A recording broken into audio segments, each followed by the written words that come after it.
भारतीय communist party मार्क्सवादी का 24वां राष्ट्रीय महाधिवेशन या मदुरई तमिलनाडु के मदुरई शहर में जारी है और इस अवसर पर हमारे बीच मौजूद हैं केरला वामपंथी जनवादी सरकार के एलडीएफ गवर्नमेंट के लोकल सेल्फ डेवलपमेंट मिनिस्टर और क्या बोलते आबकारी और संसदीय कार्य मंत्री एम.बी. राजेश हमारे बीच मौजूद हैं। हम उनका अभिनंदन करते हैं, स्वागत करते हैं।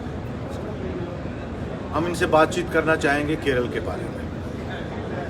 केरल एक ऐसा राज्य है जो आज़ादी के आंदोलन के समय से कम्युनिस्ट आंदोलन का एक किला बना और आज़ादी के बाद अब तक जारी है। वहाँ एलडीएफ गवर्नमेंट है मार्क्सवादी कम्युनिस्ट पार्टी के नेतृत्व में और उसने एक मॉडल पूरे देश के सामने रखा है।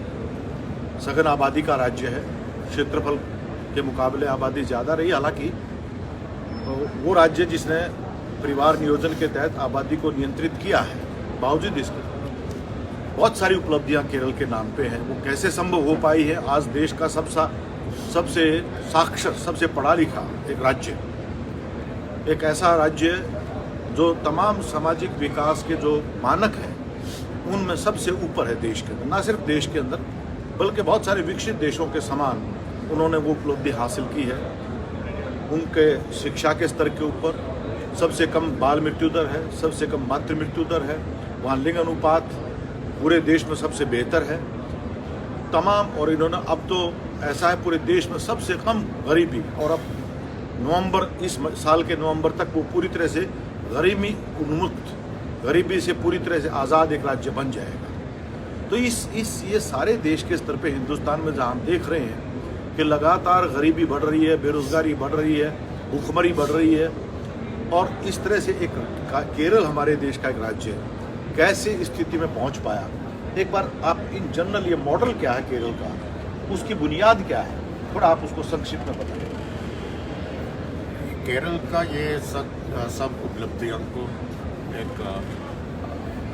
ऐतिहासिक तौर पर बहुत सारे स्ट्रगल्स हुआ है। इन 20th century, peasant movements and working class movement developed in Kerala. आज़ादी के आंदोलन के समय पर ये दोनों मूवमेंट और कम्युनिस्ट पार्टी वहाँ बहुत सारे आंदोलन किया था, ज़मीन के लिए, लैंड रिफॉर्म्स के लिए, और ये जातिवाद के खिलाफ, मनुवाद के खिलाफ बहुत सारे आंदोलन किया था। उस सब आंदोलन के वजह से 1957 में पहले चुनाव में ईएमएस का सरकार चुन गया केरला में। ये पूरा विश्व में सिर्फ दूसरा इंसिडेंट था और देश में पहला इंसिडेंट, एशिया में भी पहला इंसिडेंट था। एक कम्युनिस्ट सरकार चुनाव के द्वारा सत्ता में आना।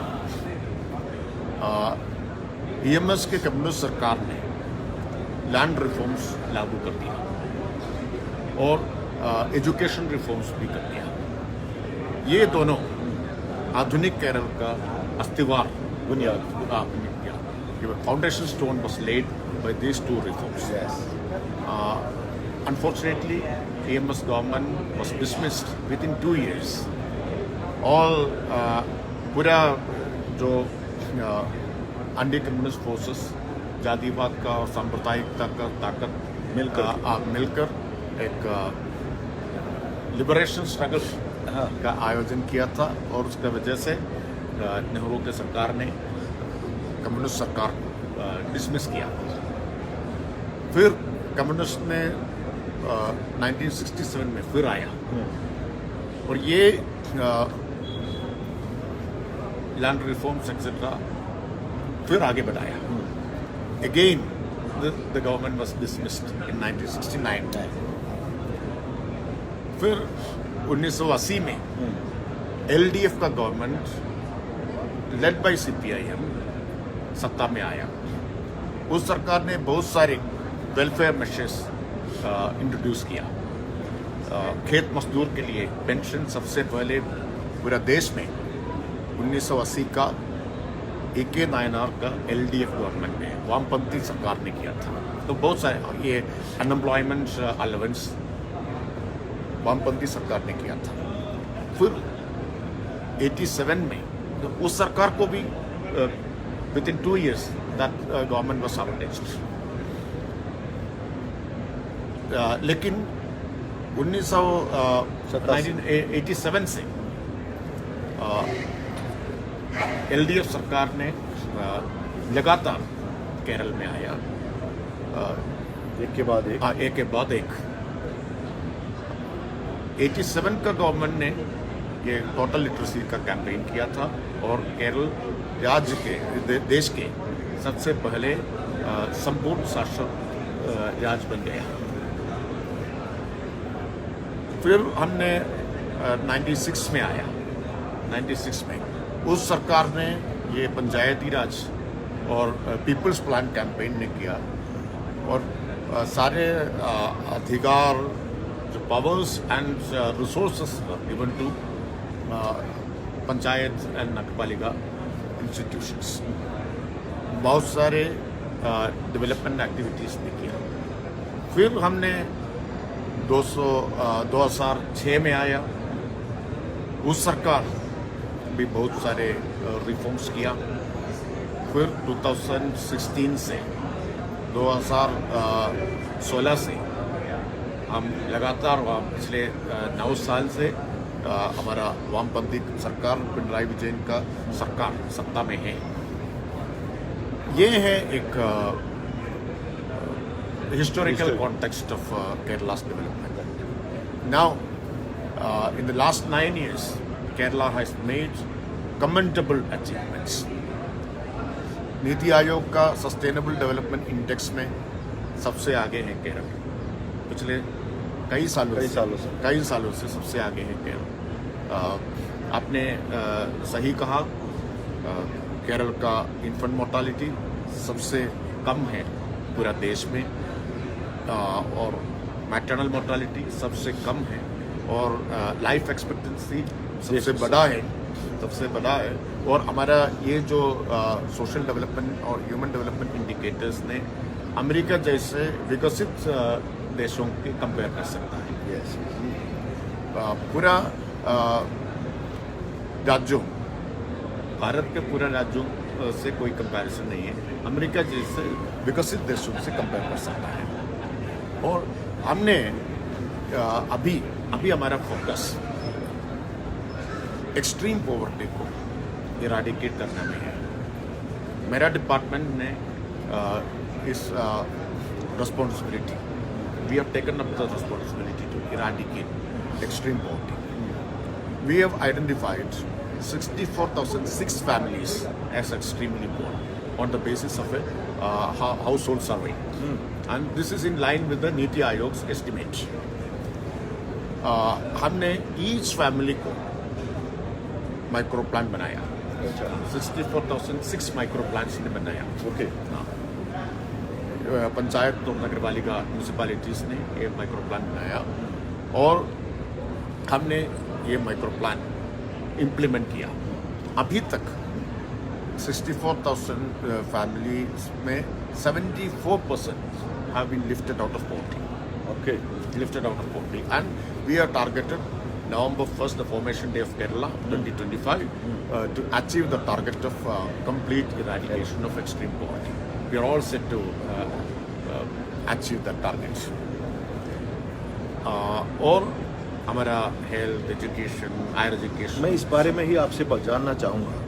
आपने बताया कि लगातार जब से केरल राज्य बना और पूरे देश में पहली गैर कांग्रेसी सरकार कम्युनिस्टों की बनी, बार बार उस सरकार को गिराया गया, बहुत सारी अड़चनें डाली गई। लेकिन पिछले, जो कि केरल के इतिहास में पहली बार हुआ है कि वहाँ कम्युनिस्ट सरकार, LDF सरकार लगातार दूसरी बार चुन करके आई।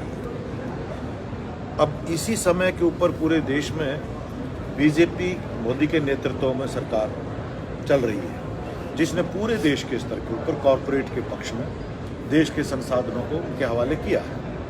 और इस वजह से हम ये देख रहे हैं कि पूरे देश में हज़ारों की संख्या में जो सार्वजनिक शिक्षा के तहत जो स्कूल बने थे उनको बंद किया गया है। जबकि केरल के स्तर के ऊपर उसके बारे में हम आपसे जानना चाहेंगे कि इस समय पे आपने इन पिछले 9 सालों में शिक्षा के क्षेत्र में खास तौर पे सार्वजनिक शिक्षा के स्तर पे क्या स्थिति केरल के अंदर है बाकी देश के कंपैरिजन में, वहाँ किस तरह का आपने रास्ता अपनाया? उसके पहले मैं एक बात कहना चाहता हूँ। आपने कहा लगातार हमारा कम्युनिस्ट का सरकार को गिराया गया, लेकिन जब हमने सत्ता के बाहर था हमने लगातार लड़ाई किया। जो पॉलिसीज हमने इंट्रोड्यूस किया, ये लैंड रिफॉर्म्स और whatever policies we introduce, उसको डिफेंड करने के लिए हमने लगातार सड़क में आंदोलन किया था। इसीलिए जो सरकार आया हमको गिराकर उसको उसको वो तोड़ना नहीं पाया। और अभी शिक्षा के क्षेत्र में ये है हमारा विकल्प। जब बीजेपी का सरकार देश में और अदर पार्टीज का सरकार पूरे राज्य में ये कर रहा है, सरकार विड्रॉ कर रहा है शिक्षा के क्षेत्र से, लेकिन हमने पिछले 9 सालों में 5,000 करोड़ रुपए का इन्वेस्टमेंट किया सरकारी स्कूलों में। ओके। हमने बिल्डिंग के लिए, लाइब्रेरी, लेबोरेटरी के लिए। इसीलिए पिछले 7 सालों में नीति आयोग के नेशनल स्कूल क्वालिटी इंडेक्स में केरला सबसे पहले टॉपर है। ये हमारा सरकार, मेरा 2 बच्चे सरकार स्कूल में पढ़ाया। अच्छा। आपके 2 बच्चे सरकारी स्कूल में पढ़ रहे हैं? हाँ, सरकारी स्कूलों में। अभी भी मेरा दूसरा लड़की सरकारी स्कूल में है, तिरुवनंतपुरम के Pattom government girls higher secondary school में। जब मैंने उसको एक सरकारी स्कूल में पहले जब मैं MP था, उसको सरकारी स्कूल में एनरोल किया था, उस समय पूरा हिंदी अखबारों में बहुत बड़ा न्यूज़ था। वो सब सरप्राइज हुआ। और राज्यों में ऐसा तो कोई एग्जाम्पल मिलेगा नहीं कि मंत्री का बच्चा सरकारी स्कूल में पढ़े। लेकिन केरला में सरकारी स्कूल अच्छा है और हम कम्युनिस्ट हैं। हम हमारा चिल्ड्रन को, हमारा बेटी बेटा को सरकारी स्कूल में ही पढ़ रहा है, उसका पढ़ाई वहाँ ही कर रहा है। और हमारा ये शिक्षा के क्षेत्र में, उच्चतम शिक्षा के हायर एजुकेशन के क्षेत्र में अभी अब फोकस कर रहा है। पिछले दूसरा पिनराई विजयन सरकार का पूरा फोकस हायर एजुकेशन के क्षेत्र में है। और Kerala is having the highest enrollment ratio in higher education. Okay. But university आप हायर एजुकेशन में जाने से पहले मैं एक बात आपसे पूछना चाहूँगा। हमारे राज्य हरियाणा में हम ये देख रहे हैं कि प्राइमरी स्कूल लेवल तक का तो लगभग मोर देन 60%, 60% से ज़्यादा बच्चे आज प्राइवेट स्कूल में जा चुके हैं। और उसके अलावा भी 10वीं तक भी बड़ा हिस्सा आज प्राइवेट स्कूल सरकारी स्कूलों से बड़ा आकार ले चुका है। तो स्कूलों के स्तर के ऊपर वहाँ क्या अनुपात होगा? प्राइवेट में ज़्यादा है या सरकारी में ज़्यादा है? क्या स्थिति है? हमारा केरल में 3 टाइप स्कूल्स हैं। पूरा सरकारी स्कूल और सरकार aided school, government aided school सब है। एंड बड़ा संख्या ये है सरकारी एडेड स्कूल और सरकारी ज़्यादा छात्र सरकारी और सरकारी एडेड स्कूल में, गवर्नमेंट एडेड स्कूल में जा रहा है। ओके। प्राइवेट और एक अनएडेड प्राइवेट स्कूल्स हैं, वो बड़ा फीस होगा, अब उसमें उतना ज़्यादा नहीं जा रहा है। अच्छा। और जब हमने इतना इन्वेस्टमेंट किया और पूरा फैसिलिटीज ने बताया, number of schools in government, number of students in government school went up. Okay. हाँ, वेंट अप। ये इसका बिल्कुल उलट है बाकी मैं एक और बात कहना चाहता हूँ। जब मैं MP था, मैंने एक गवर्नमेंट स्कूल का फोटो X में, अभी X है, उस समय ट्विटर था, ट्विटर में पोस्ट किया था।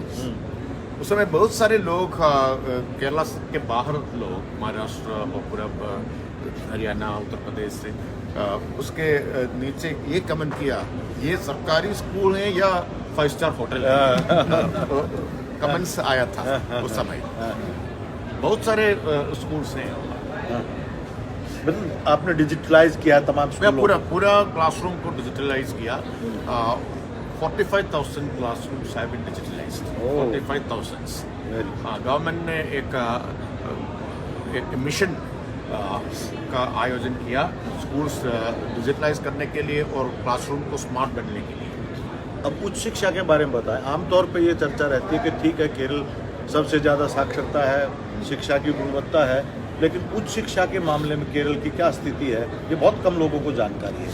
क्या आपका कोई संस्थान ऐसी है जो राष्ट्रीय स्तर के ऊपर जिनकी रैंकिंग कोई बनी है? डेफिनेटली ज़रूर है। बहुत अच्छा प्रश्न है। हमने ये आइडेंटिफाई किया था, हमको और ज़्यादा काम करना है उच्च शिक्षा के क्षेत्र में। इसलिए ये दूसरा पिनराई विजयन सरकार का फोकस उसमें रहा, higher education. Kerala is having the highest enrollment ratio in higher education in the country. Yeah. When the national average is around 23%, the state average is around 40%. Oh, huge gap. Yeah, बहुत आगे है। लेकिन आपको ये standards आगे बढ़ना था, quality of higher education. We decided that we have to improve the quality of higher education.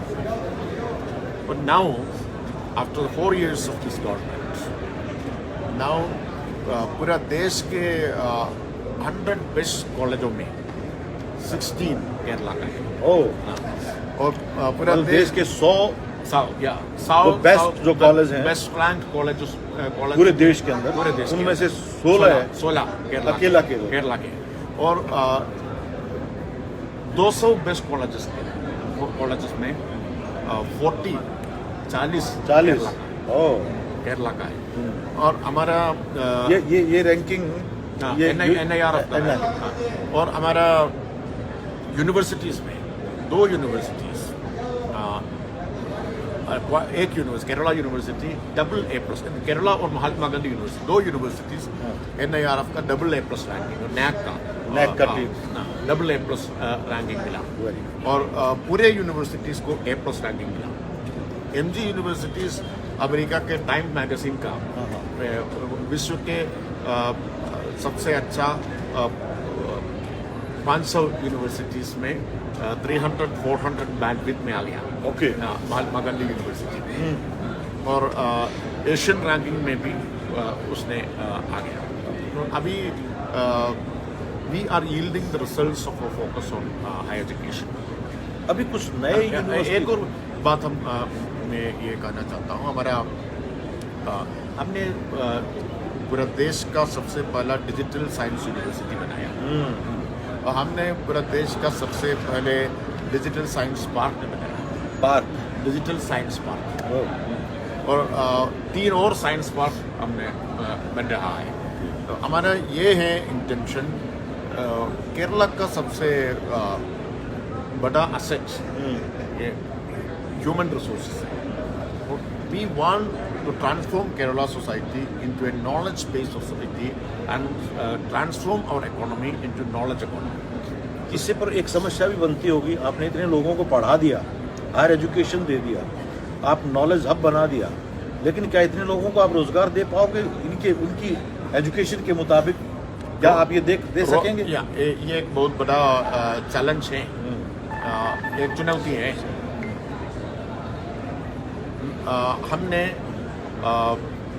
उसके लिए हम एक एनवायरनमेंट वहाँ बन रहा है, स्टार्टअप एनवायरनमेंट और एंटरप्राइज का प्रमोट कर रहा है। हमारा इंडस्ट्रीज डिपार्टमेंट और हमारा ये लोकल सेल्फ गवर्नमेंट डिपार्टमेंट ने जॉइंटली एक year of enterprises was observed, जैसे चाइना ने किया। And we targeted 1 lakh enterprises in a year. big number. But we could achieve 1,40,000 in 1 year. Target से ज़्यादा? टारगेट से ज़्यादा। इन 3 सालों में हमने 3,49,000 एंटरप्राइजेस ने बनाया और ये प्रधानमंत्री द्वारा ये चीफ सेक्रेटरीज कॉन्फ्रेंस में बेस्ट प्रैक्टिस चुन गया ओके हमारा ईयर ऑफ एंटरप्राइजेस और हमारा स्टार्टअप इकोसिस्टम शशि थरूर जी ने उसके बारे में इंडियन एक्सप्रेस में जिसकी कांग्रेस ने आलोचना भी किया आलोचना भी किया था। शशि थरूर जी भी ने कहा ये ग्लोबल इकोसिस्टम रिपोर्ट के मुताबिक केरला का इकोसिस्टम पूरा देश में नहीं पूरे विश्व में बहुत अच्छा है और हमारा startup environment is very good. So and regarding employments, Kerala's PSC, Public Service Commission, is giving highest number of recruitment, is making highest number of recruitment in the country. In the last year, we have made a recruitment of 32,000. Oh. 32,000. This is much higher than the recruitment made by UPSC. एक बात और आपसे मैं पूछना चाहूँगा, वो आपने बताया और सही बताया कि पूरे देश में सबसे ज़्यादा लाइफ एक्सपेक्टेंसी यानी कि औसत आयु पूरे देश में सबसे ज़्यादा है केरल के लोगों की। ये आपने कैसे हासिल किया? आपका स्वास्थ्य है, आपकी खाद्य सुरक्षा, इस संबंध में आपने क्या किया? क्योंकि आपके एक लाइफ एक्सपेक्टेंसी के लिए ज़रूरी है कि आपका बेहतर स्वास्थ्य हो, आपका रहने का, खाने का ये बेहतर इंतज़ाम हो। उस बारे में केरल में क्या कुछ किया गया? आपको एक बहुत अच्छा robust public health care system है। ये कम्युनिटी प्राइमरी हेल्थ सेंटर से मेडिकल कॉलेज तक बहुत रोबस्ट हेल्थ सिस्टम है। उसका फाउंडेशन भी पहले कम्युनिस्ट गवर्नमेंट ने किया था। हमने बहुत बड़ा इन्वेस्टमेंट हेल्थ और एजुकेशन में किया था, इसीलिए हमको एक बहुत अच्छा पब्लिक हेल्थ केयर सिस्टम बनने पाया। हमारा प्राइमरी हेल्थ सेंटर देश में बहुत सारे अवार्ड्स ने मिला प्राइमरी हेल्थ सेंटर को, बहुत सुविधाएं हैं उसमें। Every gram panchayat as a very good primary health centre और कम्युनिटी हेल्थ सेंटर भी है। देन तालुक हॉस्पिटल है। हमको सब तालुक हॉस्पिटल में ये डायलिसिस का सुविधा है। अच्छा, सब तालुक हॉस्पिटलों में ओके, फ्री डायलिसिस का सुविधा है। और हमारा पूरा डिस्ट्रिक्ट हॉस्पिटलों में कैथ लैब है। कैथ लैब है। और अब एर्नाकुलम का डिस्ट्रिक्ट हॉस्पिटल ने ट्रांसप्लांट किया, सरकार गवर्नमेंट हॉस्पिटल। अच्छा, डिस्ट्रिक्ट हॉस्पिटल में ट्रांसप्लांट किया। मेडिकल कॉलेज में ये liver transplant, kidney transplant, heart transplant सब हो रहा है मेडिकल कॉलेज में। और हमारा number of doctors, paramedical staff ये सब अच्छा है और हमारा दे वर्किंग डेडिकेटेडली। एंड हमारा ये लोकल सेल्फ गवर्नमेंट डिपार्टमेंट, ग्राम पंचायत और म्यूनसिपालिटीज ने सपोर्ट कर रहा है ये प्राइमरी हेल्थ सेंटर और कम्युनिटी हेल्थ सेंटर। ये तो हमें भी मालूम है कि केरल को वर्ल्ड हेल्थ ऑर्गेनाइजेशन, विश्व स्वास्थ्य संगठन ने भी अवार्ड दिया निपा वायरस से जिस तरह से निपटा गया, जिस तरह से कोविड से निपटा गया। लेकिन मैं ये जानना चाहता हूँ, एक और बात मैं कहना चाहता हूँ। जब कोविड हुआ मैं इन्फेक्ट हुआ था। अच्छा। तो मैं बहुत सीरियस बन गया। अच्छा। मेरा कंडीशन बहुत सीरियस था। मैंने उस समय मैं MP था। मैंने पालकाड के डिस्ट्रिक्ट हॉस्पिटल में एडमिट किया। 10 दिन में ICU में था। अच्छा, 10 दिन with mask, tube etcetera, oxygen support में था और मेरा बिल सिर्फ 17,000 था। 17,000 सिर्फ। मैं BPL का नहीं है, इसलिए मुझको बिल देना है। तो अगर आप BPL कैटेगरी तो कोई बिल नहीं है। मेरा बिल 17,000 था। अच्छा। जब one of my friends was admitted in Delhi, ये हिज बिल वाज 25 lakhs। मतलब जब से मोदी प्रधानमंत्री बने और जितनी भी बीजेपी की सरकार, जैसे हरियाणा में बीजेपी की सरकार है, उसके बाद से हम देख रहे हैं कि हमारे यहाँ तो जितने सरकारी हॉस्पिटल्स, मेडिकल कॉलेज हैं, उनमें more than 40% doctors, medical staff इसकी वैकेंसी पड़ी है, खाली पड़ी है। और PPP के मॉडल के तहत उन्होंने प्राइवेट उनको लैब्स को इनको डायग्नोसिस के लिए मौका दिया है। साथ में उनका प्रचार ये है कि ये प्रधानमंत्री आरोग्य योजना के तहत वो तमाम गरीब लोगों के लिए उन्होंने ये किया है। तो केरल में ये क्या बीमा योजना के, क्योंकि हमें पता है कि वो बीमा योजना के तहत असल में वो प्राइवेट सेक्टर को उससे बेनिफिट मिलता है। तो केरल में इस बारे में क्या योजना सरकार ने वहाँ पे लागू की है? ये केरल में पूरा फैसिलिटी पब्लिक सेक्टर का, गवर्नमेंट हॉस्पिटल। अच्छा। और गवर्नमेंट हॉस्पिटल में पूरा ट्रीटमेंट फ्री है। कोई पब्लिक प्राइवेट पार्टिसिपेशन नहीं है। प्राइवेट हॉस्पिटल्स हैं वहाँ, हाँ, लेकिन सरकार गवर्नमेंट हॉस्पिटल में उतना अच्छा सुविधा है, इसलिए फुटफॉल बहुत ज़्यादा है। हाँ, फुटफॉल बहुत ज़्यादा है। पिछले दिनों मैंने पढ़ा है कि वहाँ 91 मेरा हॉस्पिटल प्राइवेट बंद हो गए। हाँ, मेरा माँ अभी बीमार हुआ था, एक हार्ट अटैक हुआ, और उस समय भी H1N1 भी हुआ। अच्छा। हाँ, और मैंने उसको ट्रिवेंड्रम का मेडिकल कॉलेज में एडमिट किया था। अच्छा फैसिलिटीज है, अच्छा सुविधा है। बहुत सीरियस हुआ लेकिन आईसीयू में था। लेकिन ऐसा कोई एग्जाम्पल हमारे हरियाणा में नहीं मिलेगा कि मिनिस्टर, उसके परिवार का कोई आदमी सरकारी हॉस्पिटल में ट्रीटमेंट ले, तो ज़्यादातर प्राइवेट में बड़े उनमें लेते हैं। ट्रिवेंड्रम में बहुत बड़ा प्राइवेट हॉस्पिटल भी है। हाँ। लेकिन ये गवर्नमेंट मेडिकल कॉलेज में इतना अच्छा फैसिलिटीज हैं। हाँ, तो प्राइवेट में क्यों जाए फिर? ठीक बात है। तो आप एक और बताइए कि इस समय हमारा देश में ख़ास तौर पे भूख के जो सूचकांक है लगातार नीचे गिरता था, और मोदी सरकार पिछले दिनों इस बात को लेकर के वोट बटोर रही है कि उसने 5 किलो राशन गरीब लोगों के लिए फ्री कर दिया है। आपके यहाँ राशन वितरण व्यवस्था वो क्या स्थिति है केरल के अंदर? हमारा उस बारे में आप थोड़ा सा पीडीएस के हमारा पीडीएस बहुत अच्छा सिस्टम है। लेकिन ये प्रॉब्लम हमारा आपको मालूम है ना, ये पीडीएस में 67% का सिर्फ कवर हो रहा है ये एफएसए के वजह से। लेकिन हम एक अच्छा पीडीएस मतलब खाद्य सुरक्षा कानून के तहत आपका 67% कवर होता है, एफएसए फूड सिक्योरिटी एक्ट, पूरे देश में। पूरे देश में 67% का कवर हो रहा है।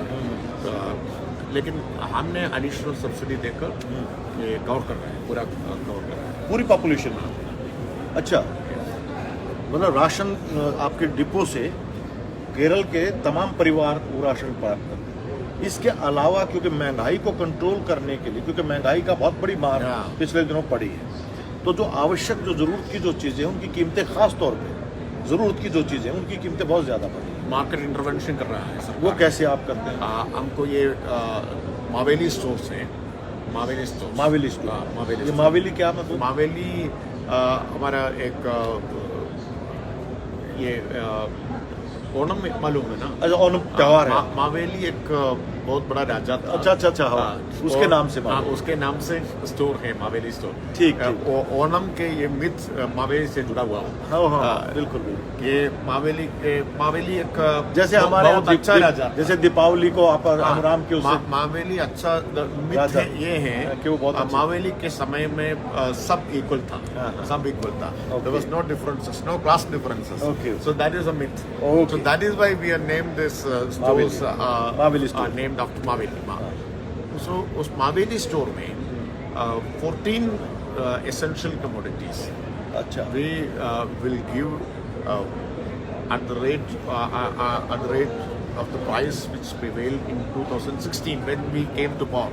ओके, मतलब 2016 से उनकी कोई कीमत नहीं बढ़ी है, जो भी जरूरत की चीजें, 14 जरूरत की चीजें। अभी हमने कुछ 10% और समथिंग हमने किया था।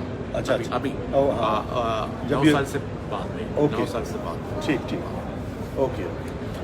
अच्छा, एक और आप बताइए, अभी बहुत प्रचार रहता है कि हम सबको मकान दे देंगे, ये प्रचार बहुत ज़्यादा रहता है। आपके यहाँ केरल के स्तर के ऊपर मैंने कुछ फ़ोटो देखे हैं, लेकिन वो क्या फ़ोटो ही हैं, प्रचार के लिए ही हैं, या वास्तव में आप? मैं बताऊंगा, या वो भी मेरा डिपार्टमेंट कर रहा है, LSDD कर रहा है। हमने एक मिशन वहाँ इंट्रोड्यूस किया, लाइफ मिशन। अच्छा। एक मकान देने के लिए। हाँ, हाँ। मकान देने के लिए। अभी तक 5,42,000 लोगों को, अच्छा 5,42,000 लोगों को हमने ये मकान दिया है। और मकान बना के दिया है। 4,39% कंप्लीट हुआ, मकान बनाया। अच्छा और 1 लाख के अधिक लोग ये कर रहा है, रहने लग गया उसमें। हाँ। ओके 4,39% रहने लगे। हाँ। अच्छा अच्छा और हमने 18,000 करोड़ रुपया खर्चा किया, इसलिए एक उपभोक्ता को हमने 4 लाख दे रहा है। अच्छा 4 लाख 4 लाख हाउसिंग हर एक उपभोक्ता को हाउसिंग के लिए, मकान बनने के लिए ओह। 4 लाख। PMAY ग्रामीण है ना, मोदी सरकार का ये स्कीम, हाँ। उसके अंदर कितना दे रहा है? 72,000, सिर्फ 72,000 दे रहा है। और केरल में सिर्फ 30,000 लोगों को मिला, लेकिन हमने 5.5 लाख लोगों को 4 लाख, हर एक को 4 लाख दिया। और आपको ये डिफरेंस मिले दिखाई देगा। So the difference of the houses built under PMAY Gramin in Haryana and houses built under the Life Mission in Kerala. अच्छा निश्चित तौर पे 72,000 और 4 लाख में बहुत बड़ा अंतर है। अच्छा इस One IAS officer, करप्शन भी शामिल है। one IAS officer went for election duty in one of the North Indian states. Okay So she got a picture of एक मकान गरीब लोगों के लिए जो है। PMAY ग्रामीण का, showed me the picture. So the difference is glaring. एक बात और आपसे पूछनी है, खैर बहुत बातें हो सकती हैं लेकिन समय सीमा का ध्यान रखते हुए आपको भी खाना खाना है, अगला सेशन शुरू होगा। लेकिन एक बात मैं पूछना चाहता हूँ, क्योंकि ये पूरा उदारीकरण के दौर में ये जो स्थायी काम को ठेके पर देने का, सरकारी जितने महकमे हैं, जन सेवाएं जितनी भी हैं, वहाँ पर किसी न किसी नाम से जो रेगुलर जॉब की जगह कॉन्ट्रैक्ट जॉब दी जा रही है। वो हमारे यहाँ तो टीचर्स भी गेस्ट टीचर्स हैं। अभी वो एक रोजगार कौशल निगम सरकार ने बनाया है, खुद सरकार ठेकेदारी का काम कर रही है। तो ज़्यादातर कर्मचारियों को वो आज ठेके के ऊपर, not regular basis. What is the आपके केरल की क्या स्थिति है, इस बारे में बताएं। हमारा ज़्यादातर कर्मचारी रेगुलर हैं। अच्छा हाँ, लेकिन थोड़ा गेस्ट और कॉन्ट्रैक्ट कर्मचारी होगा, गेस्ट टीचर्स होगा, बहुत कम। अच्छा बहुत कम। इसलिए मैंने कहा हमारा एवरेज रिक्रूटमेंट हर साल में 32,000। अच्छा PSC द्वारा एवरेज 32,000। हाँ। अच्छा पूरा LDF सरकार के 4 सालों में वो तो बीजेपी हमारे हरियाणा में 10 साल की दावा करती है, हमने 25,000 नौकरी दी है। आप एक साल में 32,000। एक साल में 32,000 गवर्नमेंट नौकरी, औसत बता रहे हैं आप। हाँ, गवर्नमेंट नौकरी कर रहा है। अच्छा अच्छा हमारे यहाँ स्कूलों के अंदर आज के समय जो सरकार बता रही है, क्योंकि उसमें से 4,500 5,000 स्कूल तो मर्जर के नाम पे बंद किए जा चुके हैं, लेकिन अभी भी वो गेस्ट टीचर भी आ गया, वो कॉन्ट्रैक्ट टीचर भी आ गया, लेकिन 20,000 टीचर्स अभी भी जगह खाली पड़ी है। तो स्कूल टीचर्स का क्या आप बहुत बड़ा नंबर है। बहुत बड़ा नंबर है। तो आप क्या करते हैं, मतलब रिटायरमेंट के जैसे टीचर्स हो रहे हैं, रिटायर हो रहे हैं, इमीडिएटली रिक्रूटमेंट होगा। अच्छा अच्छा PSC द्वारा रिक्रूटमेंट होगा। पहले आप कोई कॉन्ट्रैक्ट पे लेते हैं या रेगुलर ही रिक्वायरमेंट? नहीं, हमने retirement vacancies time to time, it is reported time to time. Okay vacancies are reported. Government has given strict instruction, chief minister ने, मुख्यमंत्री ने स्ट्रिक्ट इंस्ट्रक्शन किया है हर डिपार्टमेंट हेड को, जब वैकेंसी हो रहा है उस समय ही PSC को रिपोर्ट करना है। अच्छा अच्छा सो PSC अरेंजमेंट करेंगे एग्जाम के लिए और ये रिक्रूटमेंट के लिए। Very good. तो आपका बहुत बहुत शुक्रिया कॉमरेड राजेश।